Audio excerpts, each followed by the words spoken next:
Kevalam Baba Nam Kevalam Baba Nam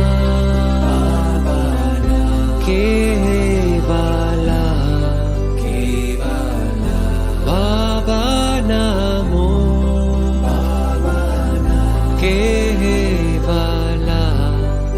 Baba Nam Kevalam Baba Nam Kevalam Baba Nam Kevalam Baba Nam Kevalam.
Namaskar, everybody.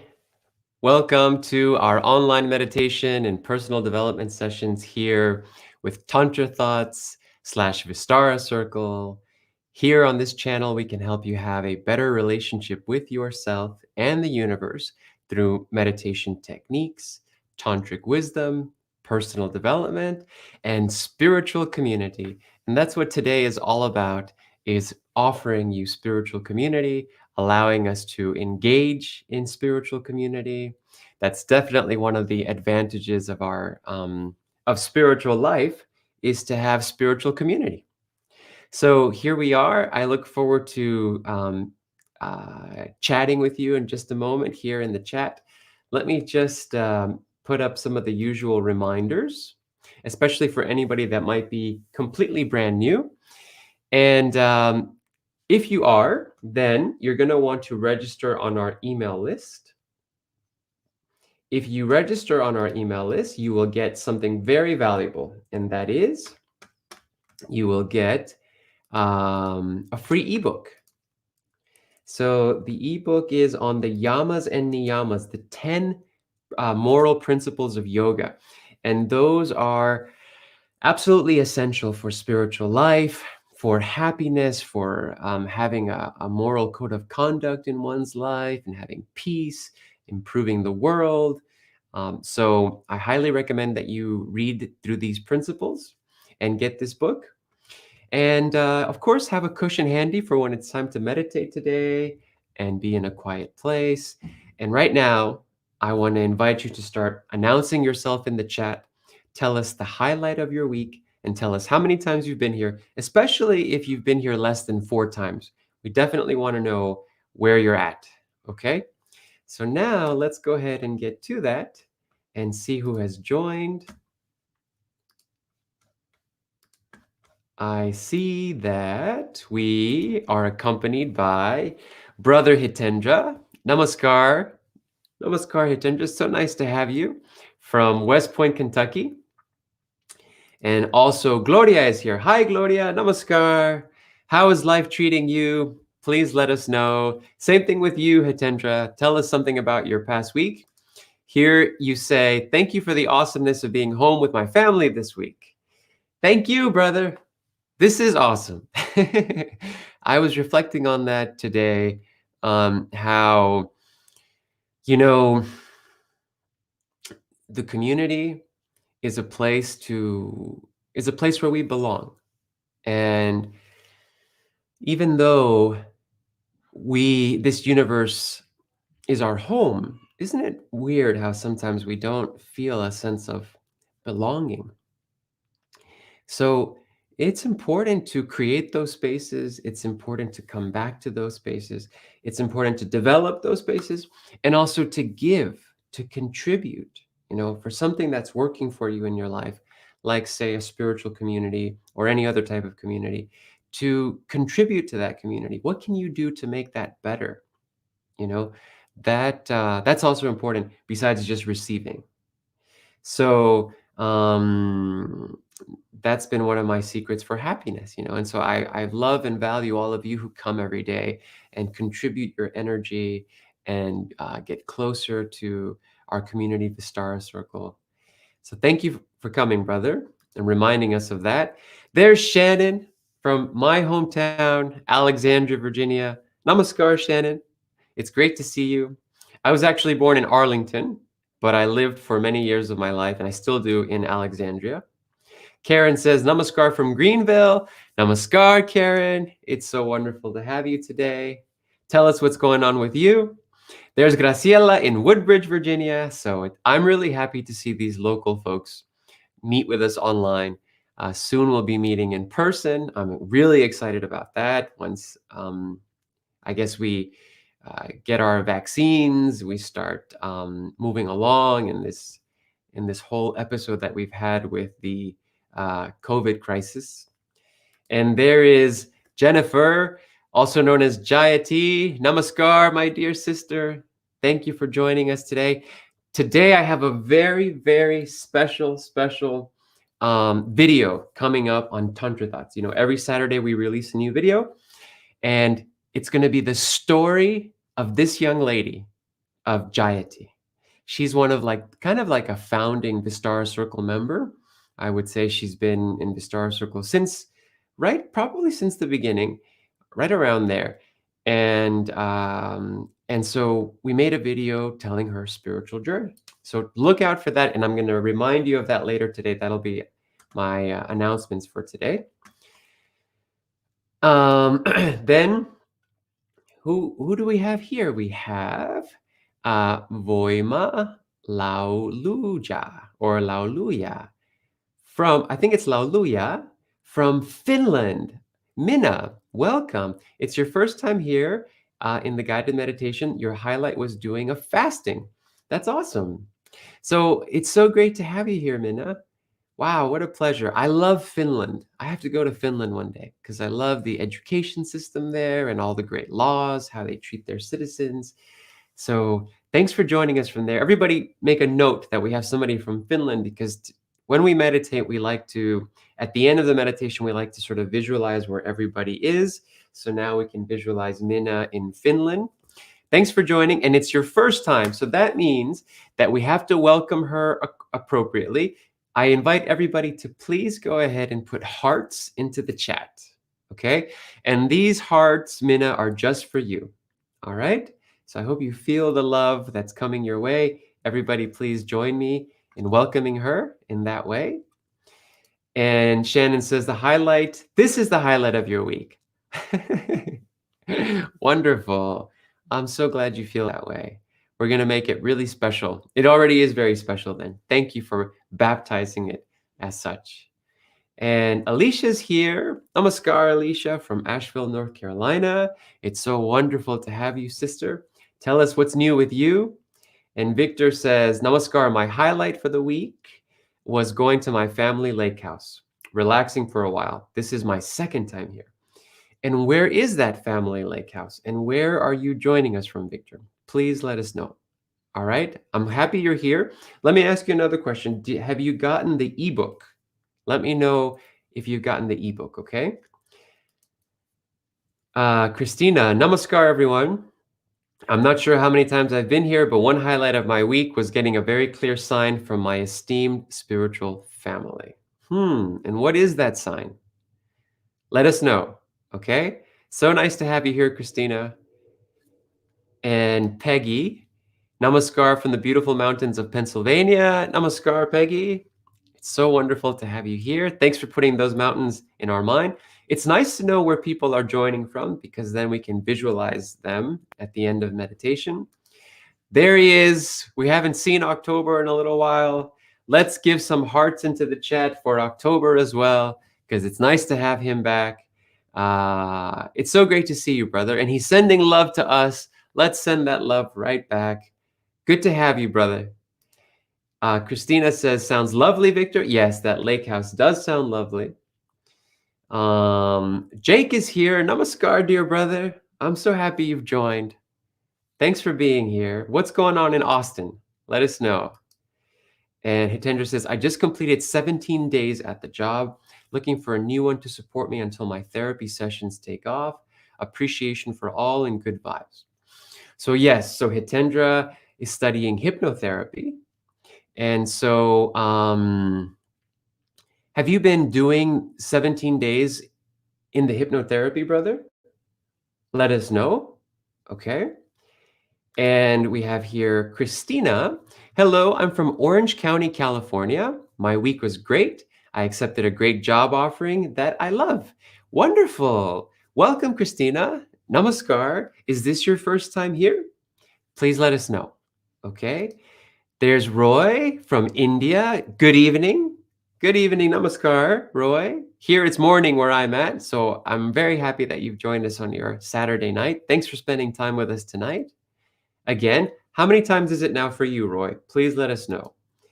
There's Bebe, who I think is also Maria. Isn't that right, Bebe? Let me please confirm if your first name is Maria. She sends a namaskar from Texas. So that's a couple of people already from Texas. It's great to have you back, Maria. How many times have you joined now? Please let us know.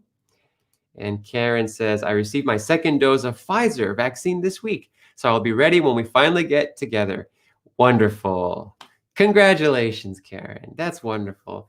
I'm still working on getting my vaccines. It's too bad, we get so busy, but I'm hoping I'm going to prioritize that this coming week.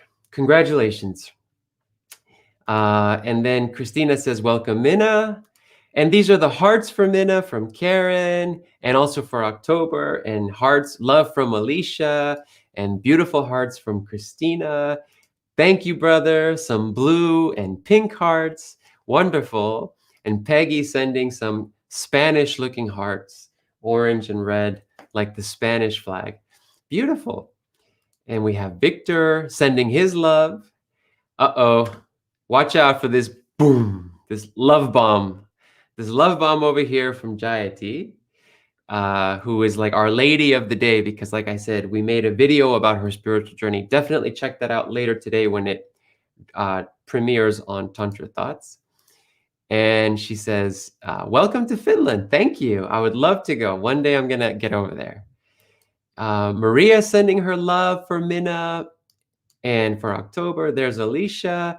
You're moving to your own studio. Great. Congratulations. That sounds awesome. Alicia's a potter. So make sure you put some pictures in our Facebook group, okay, of your latest crafts. And there's more love from her, more love from Karen. Victor says, oh, you're in Brazil, in Rio de Janeiro. What a beautiful, beautiful city. I never got to go there, but I'm sure it's gorgeous. I just went to Sao Paulo once. Yes, you got the ebook, already following one principle a week. Wonderful. So then, Victor, whenever you're ready, please type into our chat your insight from practicing, okay? Which ones have you been practicing, and what has that created in your life as you've been practicing? Thank you. I invite people to do that because that's one of the prerequisites to getting the first tantric lesson that we teach here, besides this preliminary one that we always practice every Saturday. Okay. Thank you, Peggy, for those hearts. Jefferson, of course, over 2 years here. Soon, we're going to be celebrating his advancement interview.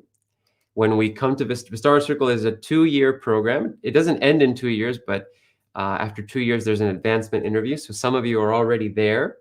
There's more love from Jayati. The gas station, okay. And Christina says, not your first time. It's been a while. Thanks for doing this. So then is this your second time? Third time? Let us know. And Maria, that's right. And this is your third time. So Maria, have you gotten the ebook? Because soon it will be your fourth time, and we invite you at that point to get another meditation lesson. Let's go ahead now. And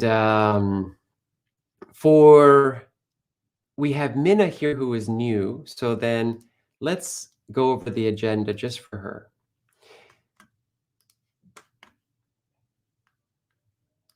Let's see here. So as you saw, Minna, we start with the reminders and the greetings. Next, we're going to sing some kirtan. We'll have a guided meditation. Today, we're going to have a class or discussion on addiction, the causes of addiction, and what we can do about it, and also understanding the bigger sort of scheme that has led to the opioid crisis and the whole crisis that our society has with addiction. And we'll have a discussion around that, and then we will close with an announcement. Okay, so that's what we're doing today. And we should go ahead and get started. And I am going to explain, before I play the kirtan, the mantra that we use here. So here's the mantra. It's Baba Nam Kevalam. And it means the supreme consciousness is all there is, or only the feeling of infinite love. So, Minna, when you hear the kirtan being played in just a moment, go ahead and, if you can, sing along or listen to the mantra very closely.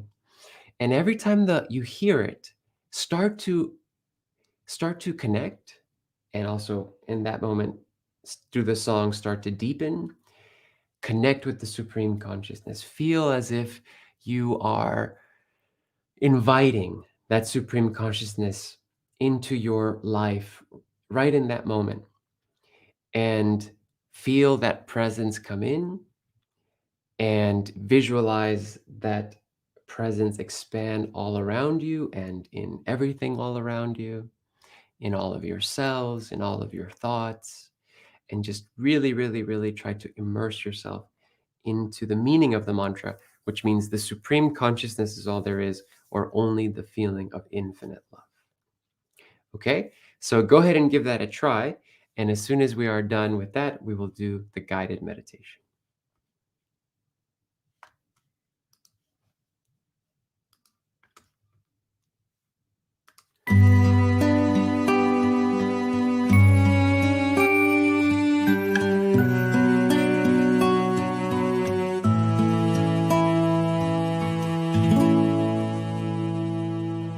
Bye.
Go ahead and sit comfortably.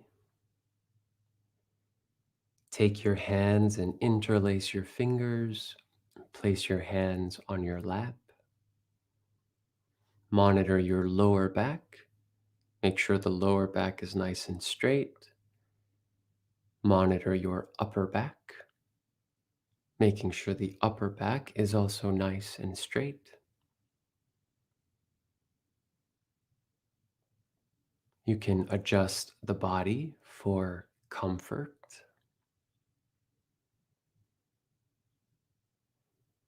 Allow the body to be still.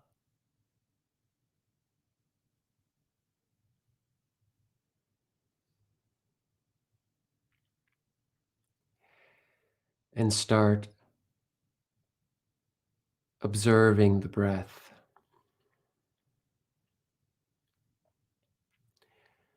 And the powerful effect that it has on both body and mind. With each exhalation, you can soothe any tension in the body. With each exhalation, you can also slow down the mind and be the observer. So the breath is like a beautiful, beautiful, beautiful instrument for physical comfort and mental peace. And so as you breathe in, go ahead and expand the abdominal area. And as you breathe out, let all of the air out in a slow and smooth and steady way. Breathing in, filling the belly with air. Breathing out, relaxing your muscles.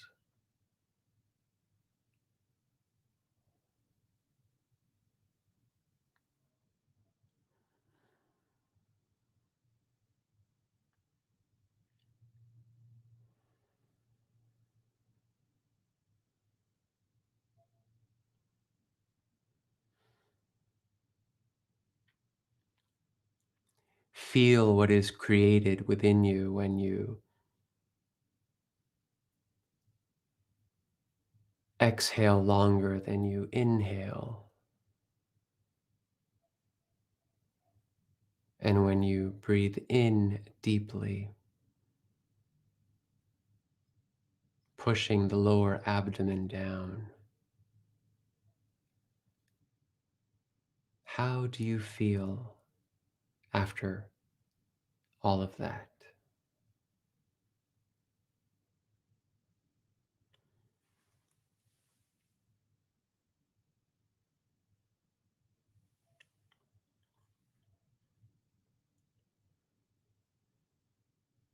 On your next inhalation, feel that you are being visited by your ancestors,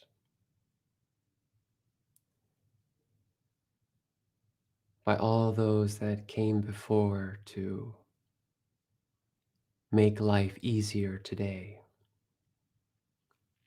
And as you breathe out, feel gratitude.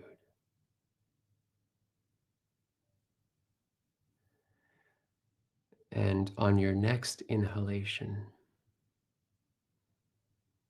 feel that you are being visited by the supreme consciousness. And as you exhale, feel gratitude for this communion.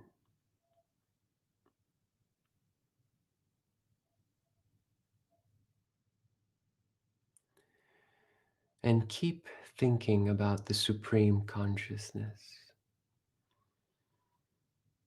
Feel that you are not bound by anything. With each exhalation, free yourself from the world, free yourself from your body, free yourself from the busyness of the mind, and go toward the Supreme.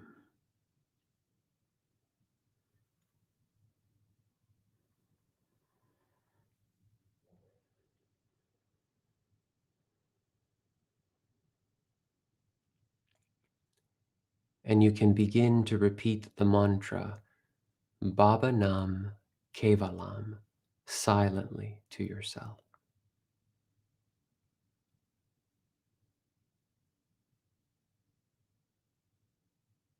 With each mantra, go deeper into your connection.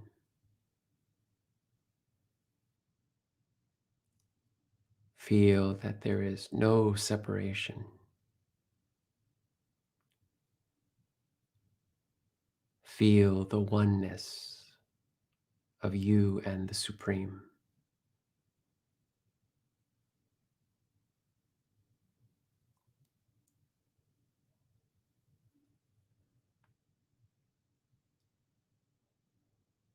We'll continue meditating for a few more minutes, and I will cue you when it is time to come back.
Go ahead and come back to body and mind.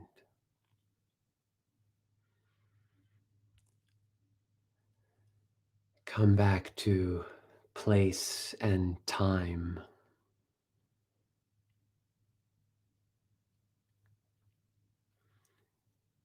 And you can gently move the body, gently do something that shows appreciation for your body.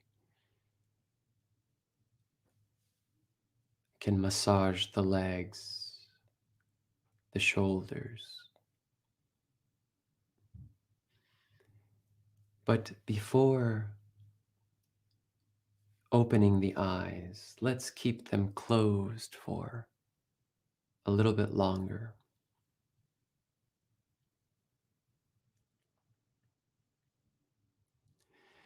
And go ahead and visualize everybody that has joined us today for online meditation, our extended Vistara circle all around the world, with our family in India, Finland, Texas, North Carolina, so many different places in the United States, and other places around the world. And just visualize all holding hands in a circle. And visualize a beautiful light going through everybody in the circle. And visualize all full of light and love.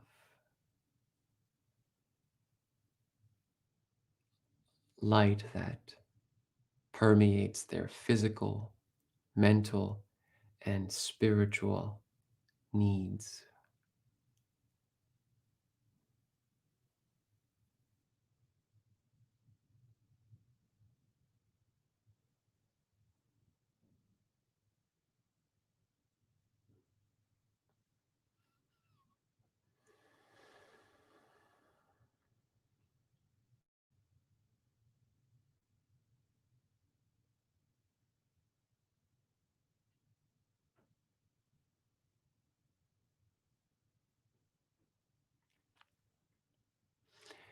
And we can start to open the eyes.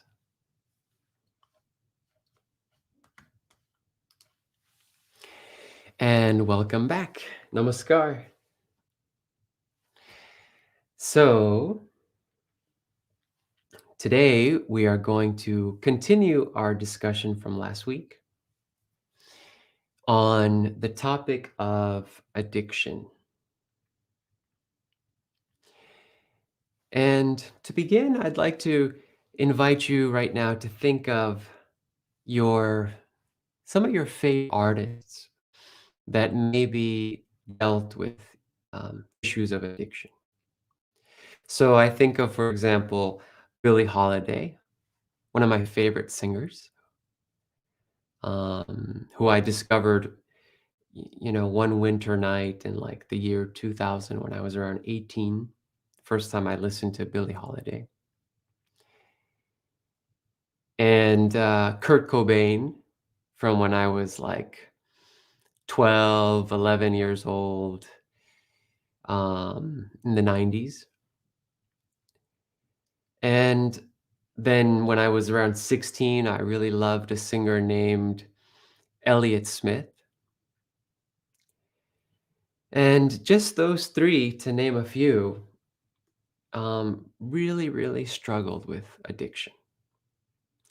And all three of them, in one way or another, their addiction led to their demise. So some of them more directly than others. Like Billie Holiday was scapegoated. She was basically, there's a new movie which I want to see called The United States versus Billie Holiday.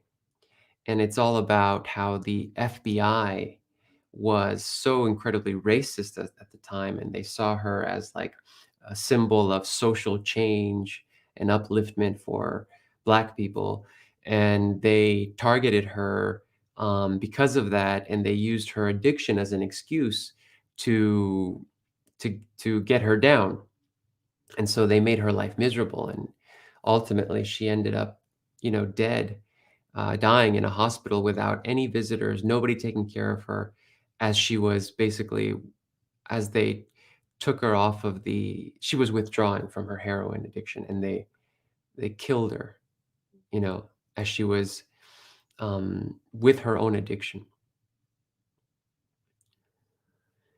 So, then, Kurt Cobain, he committed suicide, but he was a heroin addict, and Elliott Smith also committed suicide, although even both those characters, there's stories about how they may have been murdered. But also Elliott Smith was addicted to heroin. And it's so easy to just sort of like point the finger at these people and say, you all are ungrateful. You're so rich, so successful, so famous. What the hell is wrong with you? Like, get it together, right? How come you're suffering from these addictions? And it's also easy to sort of shun the whole entertainment industry, because, yeah, when you're in that field in the entertainment industry, you're always kind of in this party atmosphere where people are partying, people are taking all types of substances. So, on the one hand, they are in that world. So that's obviously affecting them. But the point we're trying to make is how easy it is to just point the finger and shun these people because of their addiction and see it as this fundamental flaw, weakness, or crime. And then we can look at the people in our own family, our own loved ones, or even ourselves at times when we've dealt with addiction and our family members that deal with addiction. I remember when I was 12 years old, 12, maybe 13 at that point, I was becoming curious about drugs. And at one point here in our broadcast, I told that story about myself, about how I became curious about drugs. But I'm just going to start my story right now, then becoming curious about drugs at 13. Um, I started trying some drugs here and there, whatever I could with my friends. And I could see how that was something we were very curious about, and we were definitely developing. My mom, she noticed that, and she decided to take me to Bolivia for Christmas. And after Christmas was over in Bolivia with family, she said, why don't you just stay? Just live here, you know? Just stay with your aunt and uncle. They love you so much. You love them so much. Stay with your cousins. And I think you'll be fine. And I was like, what? Somehow I ended up staying. And that was really the best thing for me at that time, by the grace of the Supreme. I thank the Supreme for that. Because what happened was, when I stayed, I was still very curious about all that stuff. But in that community that I lived in Bolivia at the time, you know, drugs was seen as something that only lower class people do. And my family was middle class. So I even heard the boys and girls in the neighborhood, talk about drugs as something that like the street kids do. So thanks to their prejudice, they free themselves from drugs, but they weren't free from alcohol. Other subs and smoking, those still very prevalent in middle class communities. Um, but other drugs, not right. So What happened to me now that I look back on it is that uh, I got these new social connections, this very important connection to my extended family. And their love was so rich. And my grandparents were there too. And their love was so rich that when I returned from Bolivia, I had no more interest in trying drugs. You know, I don't know to what extent I was missing something or I was just curious when I first started, but all of that, just that connection, this family around me did something, and I felt whole. So I still drank here and there during that time because it was just so easy to get alcohol when you're in Bolivia. No, the kids go buy alcohol for the parents. Nobody's carding anybody, but nothing very serious. So when we look at our lives today here and we see that we how we have this bias against the addict, we shun the addict, we punish the addict, and sometimes we try to punish the addict with our love. And we have shows like Intervention that teach us how to do this. You know, you corner the addict and you threaten the addict by cutting them off of your physical resources, your affection, your time, your respect, and you think that somehow that's going to help that person, that the threat of those things is going to help that person. When in reality, what's probably causing the addiction is the lack of those things being available wholeheartedly, or the lack of something else being available. And why is it that we behave that way? It's not just a recent thing that we're socialized through these television programs, or we're socialized to, despise those things or criticize those things of our favorite artists. But we've been shaped now for about 100 years in this society around the world on something that has touched our lives more than we realize, and that is the war on drugs. The war on drugs basically started before Prohibition in the 1920s, when drugs became illegal. Before, around the 1800s, drugs were not criminalized. Into the 1900s, they were not criminalized. Everything from different types of opioids to different types of all different types of substances. I mean, from alcohol to marijuana to any type of like morphine or opioid or uh, things like that could be available sometimes over the counter in different types of apothecary, I forget the word, in different types of pharmacies, but I love that word, that old word for pharmacy, apothecary or something like that. Uh, so, in fact, where I live in Alexandria, Virginia, there's a museum in Old Town of an old pharmacy where they would sell things like this, you know? And, but that got criminalized and that became illegal. And we all saw how stupid that was and how what prohibition created. It created two factions of society that have ruined our lives in ways we don't realize. It created the drug enforcement, the drug cop, right? The FBI, and it created the drug dealer.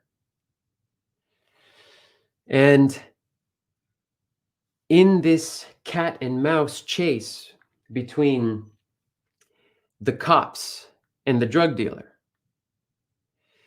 is a vicious cycle of corruption where the drug dealers pay the cops actually to keep enforcing the drug laws. Because as long as drugs are illegal, cartels and drug dealers, they can make as much, they can make all the cash. They can dominate the market. As soon as drugs become legalized, then now there is, regulations. There's you don't kill your competitor. You don't, um, and but as long as it is in the underground sector, not even the private sector, then you know uh, the drug dealers control the market. Actually, they it's in their highest interest to keep the laws exactly as they are so they can keep making their money. And so that's why they bribe politicians to maintain those laws, bribe cops to let them off on those drugs. It's all just speeding tickets for them to keep making um, unimaginable amounts of money. And in the middle of all that, who's caught and who's the victim of this is the addict. The addict that cannot get what they need legally. They have to go to a drug dealer and get it illegally, you know? And and then if they're caught with the substance, they get criminalized, they get penalized. And if they go searching for help, that's also taken from them because there used to be doctors that would treat, heroin addicts by giving them substances to help control their addiction so that over time, little by little, they can get out of the addiction. But they can't just be cut off cold turkey. But even those types of facilities were shut down because of the drug war. Now we see them more available, but for a long time, those doctors were put in jail for treating patients like that. And who is the victim here? The addict. And who becomes the person that is holier than thou, the family member that wants to help but doesn't have any clue with how to do it? It's the rest of us who may not be the addict. And how do we treat the addict? We treat the addict in the same way that we've been socialized to look at drugs for the last 100 years, and that is by through through punishment, through shame, you know, in um, through punishment and shame. And so we have become these brute agents of the drug war. And we don't know how to deal with addiction. We don't know how to take care of our loved ones that are addicted. So let me go ahead and stop here. There's so much more to say, but I want to ask you a question as we begin our discussion. And the question is, what is the opposite of addiction? What would you say is the opposite of addiction? Okay, so let's go ahead and have. I look forward to hearing your answer for that, but I also want to hear your thoughts on the whole subject. So let's start with Maria, who was confirming that this is her third time. Great. I need to know from you, Maria, how I can reach out to you. I think now we're Facebook friends, so I'd love to reach out to you. In fact, we now have um, a new person joining our Vistara Circle organizing team, and her name is Chiti. She's this wonderful, wonderful woman from Seattle. And we're just trying to think of her title, but it will be something like perhaps first lesson coordinator. So for everybody who wants to get the first lesson, who wants to get the personal mantra, Chiti is going to be the one now that will be in charge of reaching out to those folks who have come for about 4 times, helping to schedule the we call it initiations to learn that first meditation lesson, and also yeah, just help to coordinate that. So I'd like to know from people like Maria, what's the best way to reach out to you so that Chiti can contact you and you all can have a discussion about that. Okay. And in the meantime, one thing that you're going to want to do is also read the ebook that we have and start practicing the yamas and niyamas and writing about your experience in the chat. Okay? So I hope that's okay with you, Maria, that either Chiti or I will be reaching out to you through Facebook. October says, thank you for everybody for the love. No problem, brother. Thanks for joining us today. Alicia says, who is the statue behind you? Oh, that is Buddha. That's just the Buddha there. I love that he's sitting on a lotus flower. That's so tantra. And Hitendra says, the attendance sheet has been posted in the group page. Thank you for signing up so that we can share all the Vistara Circle benefits with you. Thank you so much, Hitendra. That's another great way that we can keep track of people's visits is through the attendance sheet. Thank you, brother. Oh, somebody answered already. That is the Buddha statue. So, Leanne, you're here. Perfect. So glad you joined. Tell us what you think is the opposite of addiction. Jennifer says, I can think of DMX, whom recently passed due to addiction. He started taking drugs when he was 13 or 14 years old. So, you know,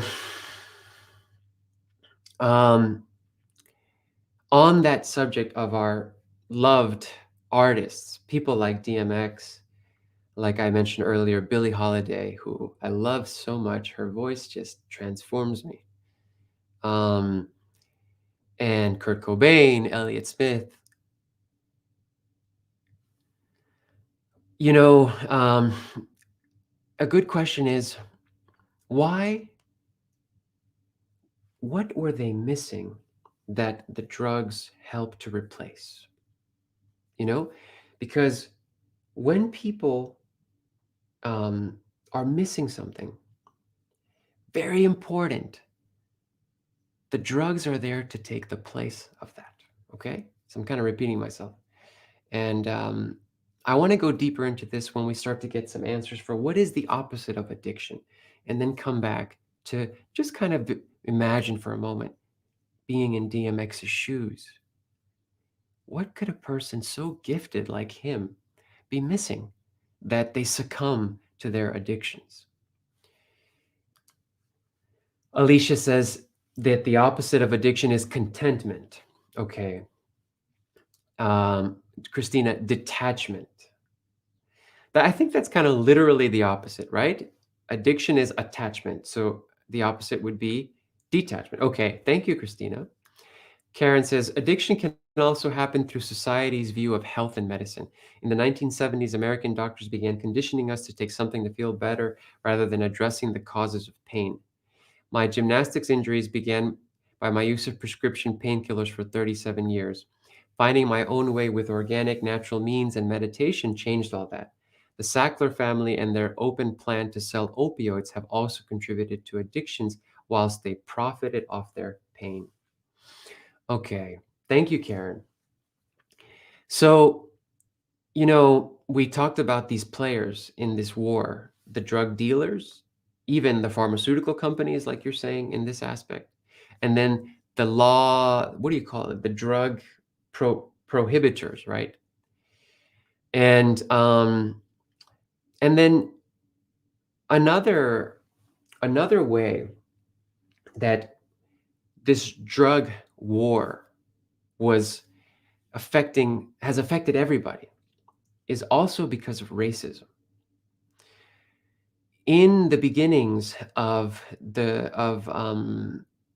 criminalization of drugs, in the beginnings, the FBI decided to continue enforcing drugs being illegal because they were under the impression that it was African Americans, Asians, and Latinos who did drugs. And so they said, this is perfect. This is genius.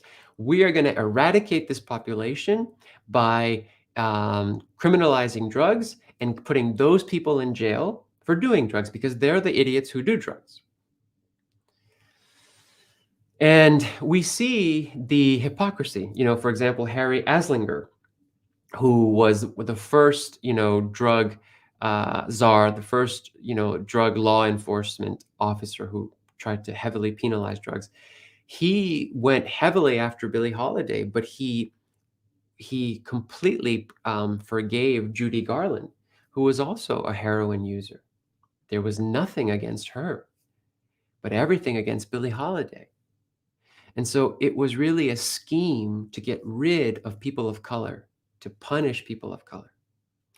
And that might sound to, let's say, non-people of color like, oh, that's horrible and racist, too bad, right? But everybody paid the price for that because in their initial racist quest to just push down on the people of color, that drug war expanded and it has subsequently ruined everybody's life. Whether you're lower class, middle class, rich, all of the addicts. Rather than be given treatment and help, they were given punishment and revenge. So the whole drug war is this big trauma that our generation has and our grandparents, and because they went through that. And it's so complex, and when we learn what it is for what it is, we can start to say and stand up and say that drugs you need to do two things to correct that problem. Number one, you have to legalize all drugs. And number two, you have to find increased treatment. All of the resources that go toward criminalizing drugs can be shifted over toward treatment for drug addiction. And once you do that, you will see that drug usage will go down, addiction will go down, people will be happier because that's what happened in Portugal. Portugal used to also have a drug war. They cut it off and they shifted all their resources toward drug usage prevention and treatment. And now Portugal has some of the lowest levels of usage, even though they're all legal there. All drugs are legal in Portugal. So one day, we're going to wake up from this nightmare of the drug war.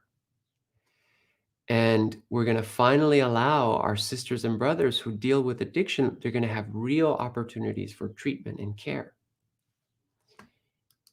Hitendra says, the opposite of addiction is liberation, the tra in Tantra. Yes, to an extent. And now I'll go ahead and just share what I have in mind. What is the opposite of addiction? The opposite of addiction is connection. Because like we said, if we look at somebody like as famous as Kurt Cobain, super famous guy, right? The biggest rock star of the time, and even till today. Yet he was a heroin addict. But what was wrong with him? He had severe stomach issues, stomach problems. So he had to sort of self-medicate himself with drugs. And he also had childhood trauma. And the same thing with Billie Holiday. She was born in a brothel. She was encouraged by her mother to be a prostitute at the age of 14. She was raped before that and abused. And, Elliott Smith had such severe anxiety that he could barely go on stage, but yet was gifted with this beautiful voice and songwriting capability. And so what these folks had was a lack of connection to something important. And the drugs become the connection for them. They cannot connect with people, so they will connect with chemicals. And what we need to do for our loved ones who deal with addiction, or with ourselves, if we deal with addiction, is give ourselves the connection and give to them the connection that they need. Sit with those people through the night. Walk with those people to NA or AA. Tell them that you love them, that you will always be there for them. Help them get through those first 48 hours when they are withdrawing from their addiction, and never shun them. You know, don't make them feel, mm, don't demonize their addictions like the drug war has taught us to do. We've become drug war agents when we demonize our loved ones that have addiction or ourselves. So,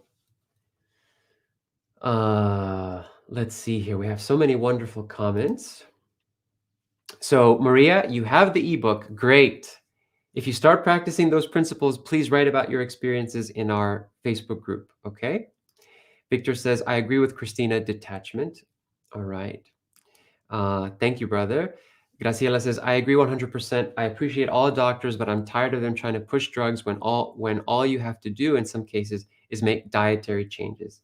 So yeah, that's another issue. And thanks for coming back to that, Graciela. Karen was talking about that, about the ways in which we can deal with our addictions through our yogic philosophy of applying self-restraint. I mean, one of the reasons why I wanted to bring up this topic is because we'd been talking before about self-restraint and how we need to have the right mindset, the right discernment to control our urges, control our organs, control all that stuff. And so then the onus is on the individual. But I never like to stop there.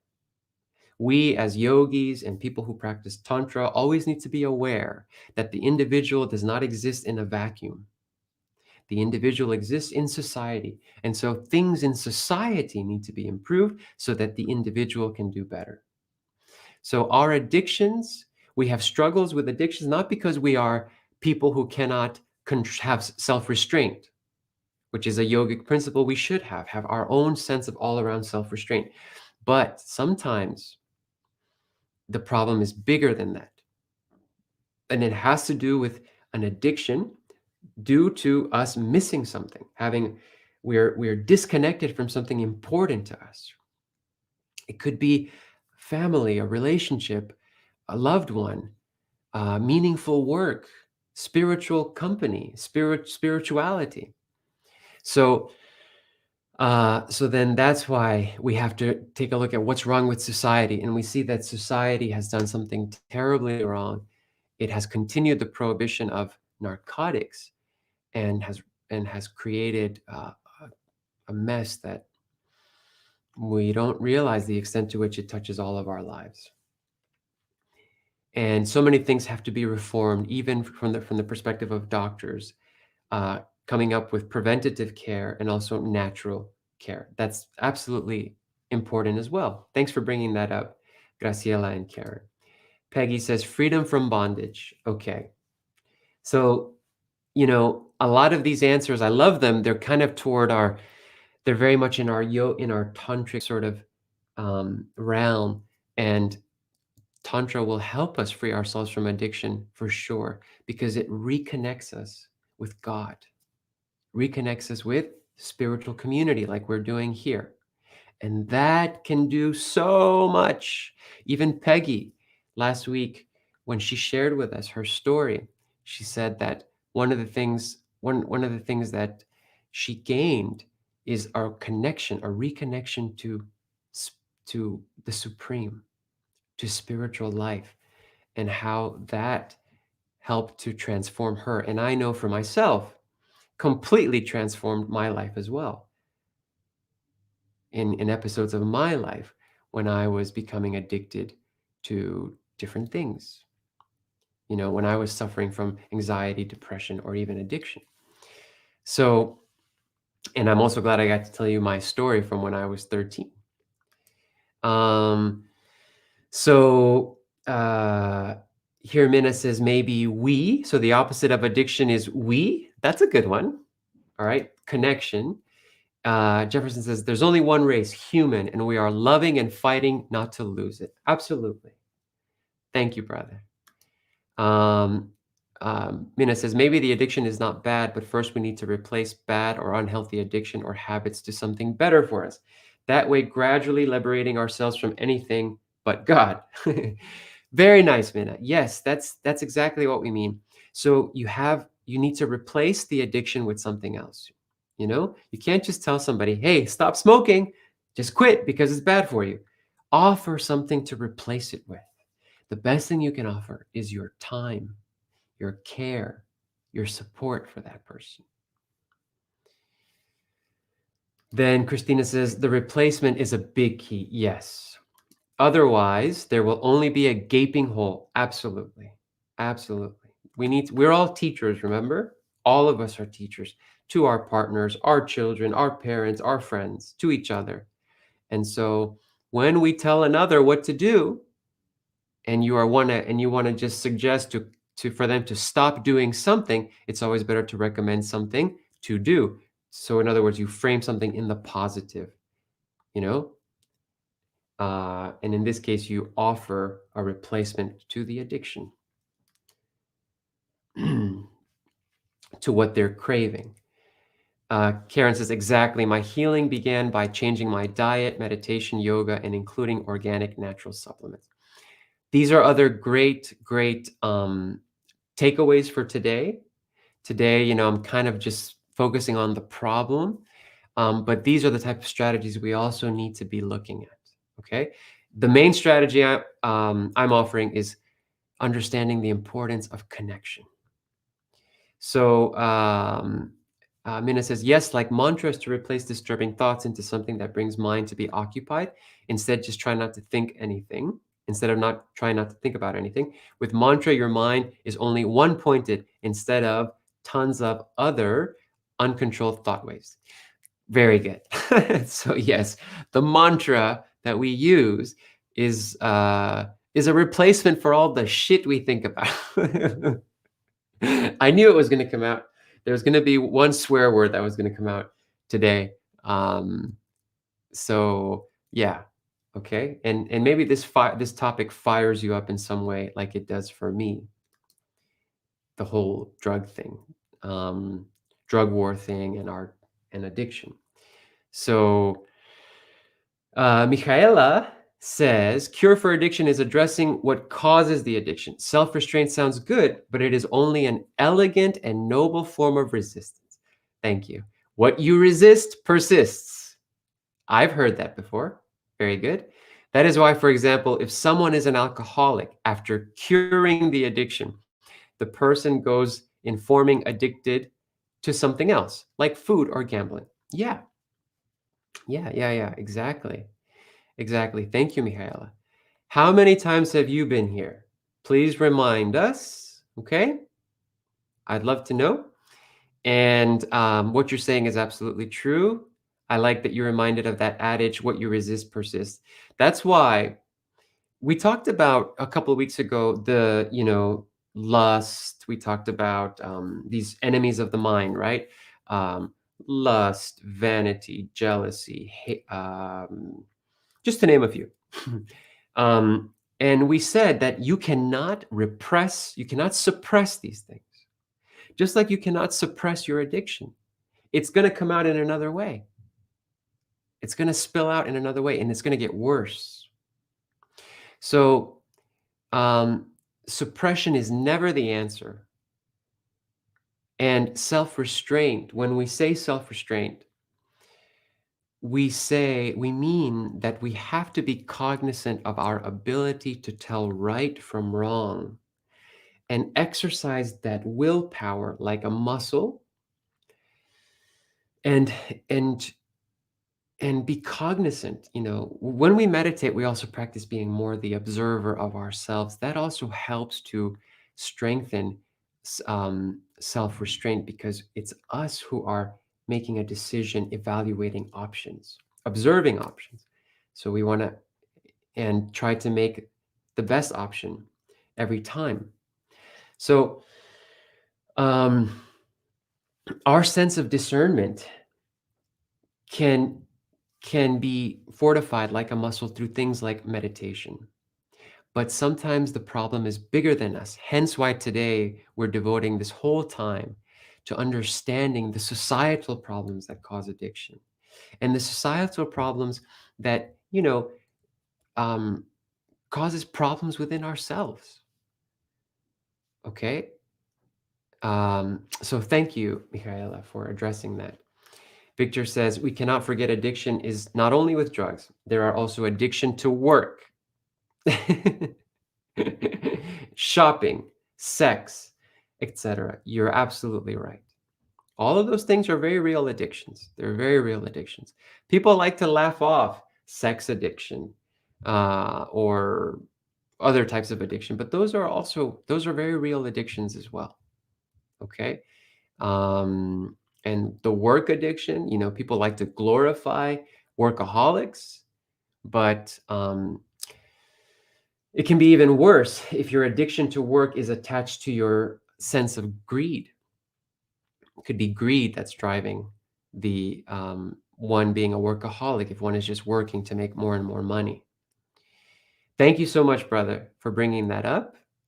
And if we should encounter an addict in those areas, also treating them with dignity and compassion and respect. Christina says, very true, Victor. It's not always a chemical substance. Thank you. Hugs, not drugs. Meditation, not medication. Thank you, Hitendra. Everybody write that down. Let's put that on the wall. Thank you. Love, not shive. Okay. I'm not sure what shive means. Please let me know.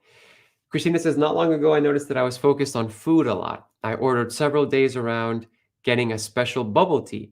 Jayati knows of my almost unhealthy bubble tea love.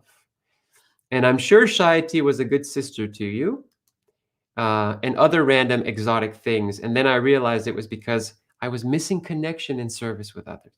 Yes, yes, my dear sister. And you are my sister, and I love you so much. And anytime you need a friend, just call your friend, call me, okay? Anytime you need someone to be there for you at any hour of the night, no matter what circumstance, whether you are stranded at a bus stop or stranded anywhere else, call me and I will be there for you. And I'm sure also others in our community here would be there for you as well, okay? If we don't have that sort of mindset around each other, right? That we're willing to be there for each other, then what is the point of us having community? And if you don't feel like you have that within the members of this group, then what's the point of being a part of the group? So those things are very important, not just our agenda to teach meditation, right? We also value spiritual community. So I'm going to read through the last comments and then we will close. Alicia says, I started taking stimulants to manage my ADHD at work. At first, it was amazing, but I never realized how over time, I became more and more dependent. I also have a crash in the afternoon. When I spoke to my doctor about the crash, he wanted to increase my dosage. I also found on the days I didn't take my stimulants that I was lethargic. I'm now going to neurofeedback because I don't want to be dependent on the stimulant and in the cycle of increasing dosage to manage the effects of the medication. So I'm sorry if the comment got a little cut off here on my screen, Alicia. But, you know,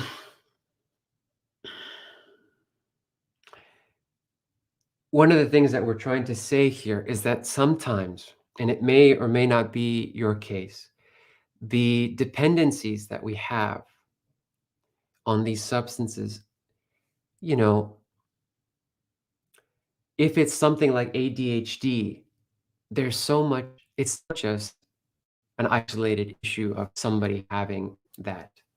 It's all the other stuff that goes with it, the shaming around that, the stereotypes around that, the lack of people understanding what that is. And all when you run into those dead ends, then new problems emerge for the person that may have ADHD. And it could be a lack of connection to understanding what's going on, to people who understand, or to something in your life that is missing. And sometimes that thing that is missing is exasperating the ADHD, you know? So emotional things, psychological things, relationships. So our dependencies can largely be mitigated if when we reconnect with something that's missing, because the drug can only do so much. And I see that you were trying to, and I see that you were taken aback by your doctor trying to increase the dosage, because they're only thinking in terms of drugs. You know, they're not thinking in terms of prevention, or they're not thinking about how they can help you in other ways that actually make your life really tangibly meaningful. So thank you for sharing, sister. And if I misinterpreted anything you said, please let me know. Okay? Or if what I said was accurate, let me know. Karen, for me, I had to cut my existing connections to things and people that were detrimental, and then I slowly added the best connections for my personal growth, and that brought me to Vistara Circle. Good. You opened up to new connections, and then you found us. That's wonderful, Karen. I'm so happy you're here, and I love you very much. And Hitendra says, love, not shove. That's it. Thank you, brother. Hugs, not drugs. Love it. Yes. Hugs, not drugs. And also, leave drugs alone. Stop criminalizing drugs. Increase the hugs, and that will help to deal with the drugs. Okay? Let's increase the treatment and not criminalize drugs. So, call me anytime. Thank you. Okay, we got one more person you can call, folks, if anything should come up. Just write something into our Facebook group whenever you need it. And Alicia says, your words brought tears. It is the reaction of others that motivated my treatment. Well, I love you very much, Alicia. And right now I send you a big hug, a big energetic hug.